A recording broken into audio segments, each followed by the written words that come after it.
dis-moi qui tu es. Le verbe haïr, H, ici tu es. Dis-moi qui tu détestes. Dis-moi qui tu es. Et je te dirai qui tu es. Explication. Le paysage politique de notre pays ne cesse de se recomposer. Et pour certaines formations politiques, de se décomposer. Résumons pour ceux qui auraient raté un chapitre de notre si passionnante et palpitante histoire politique. Il n'y a pas longtemps, Henri Konan Bédié était le meilleur allié d'Alassane Ouattara. Au point qu'en 2014, Henri Konan Bédié a lancé le fameux appel de Daoukro appelant à une fusion de leurs deux partis. Et le président du PDCI s'était désisté en faveur de son allié lors de l'élection présidentielle de 2015. Dans l'espoir que l'allié en question lui passe le flambeau en 2020. Rappelons qu'avant 2005, Henri Konan Bédié et Alassane Ouattara étaient des ennemis jurés. Le premier, qui était le président de la République, ayant même émis un mandat d'arrêt international contre le second. À l'approche de 2020, vu que le parti d'Alassane Ouattara n'était pas du tout chaud pour soutenir la candidature de Bédié pour la présidentielle, ce dernier s'est fâché et a quitté leur alliance, le RHDP.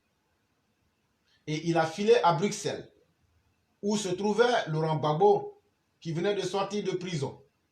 Et aussi sec, il lui a proposé une alliance pour faire tomber Alassane Ouattara, que Laurent Gbagbo avait de bonnes raisons de ne pas porter dans son cœur.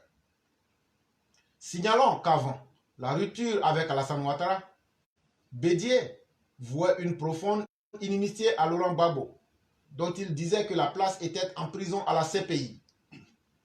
Apparemment, M. Bédié a réussi à séduire Gbagbo, à moins que ce dernier, comme à son habitude, ne cherchait à profiter de la situation pour rebondir sur la scène politique ivoirienne, dont il a été absent pendant 10 ans pour cause de procès à la haie.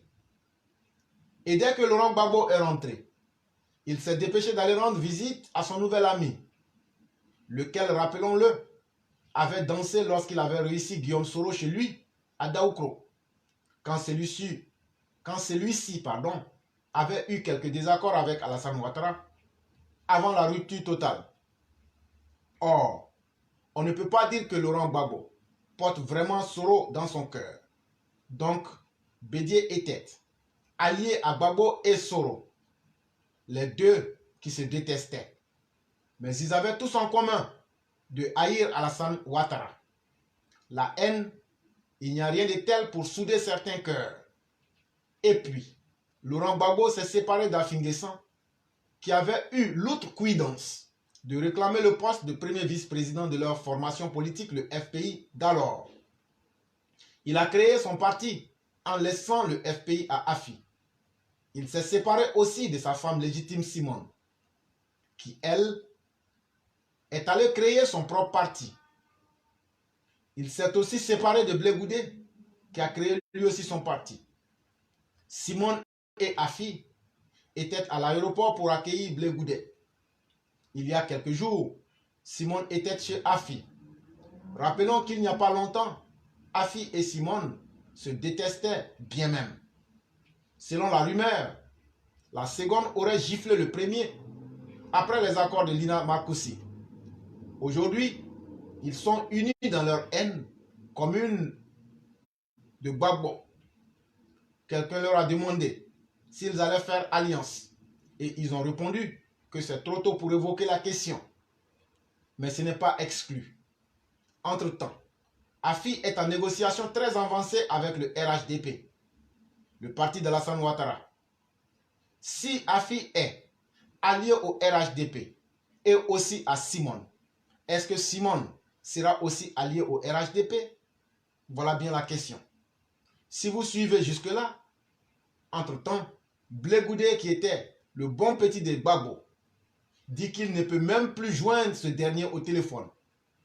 Je ne sais pas s'ils sont arrivés au stade de la haine, mais ce qui est sûr est que ce n'est plus le grand amour entre les deux. Donc, il se peut que Afi, Simone et Blé le philosophe de Guibérois, qui sont unis par leur détestation commune de Laurent Gbagbo, s'allient au RHDP et ils auront en face le bloc constitué par le PDCI et le Parti des peuples africains qui, eux, sont unis par leur haine de l'homme Alassane Dramane Ouattara. Au PDCI, on est empêtré dans cette histoire de congrès et l'ombre du sphinx commence à peser très lourd sur le parti. En privé, des militants de haut niveau du PDCI n'hésitent plus à parler de leur désarroi devant la tournure que prennent les choses. Ils ont le sentiment de courir vers une Bérésina, certaine avec un chef qui, visiblement, n'a plus prise sur quoi que ce soit, mais qui ne veut pas lâcher le pouvoir et qui est ballotté par divers intérêts antagonistes.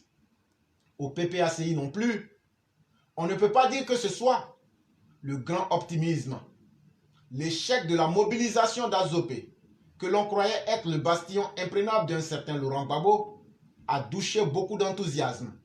D'autant plus que le grand chef ne semble pas au mieux de sa forme, aussi bien physiquement qu'intellectuellement. Son discours, plus que creux d'Azopé, est plus qu'édifiant. Alors, récomposition ou décomposition? Dis-moi seulement qui tu es.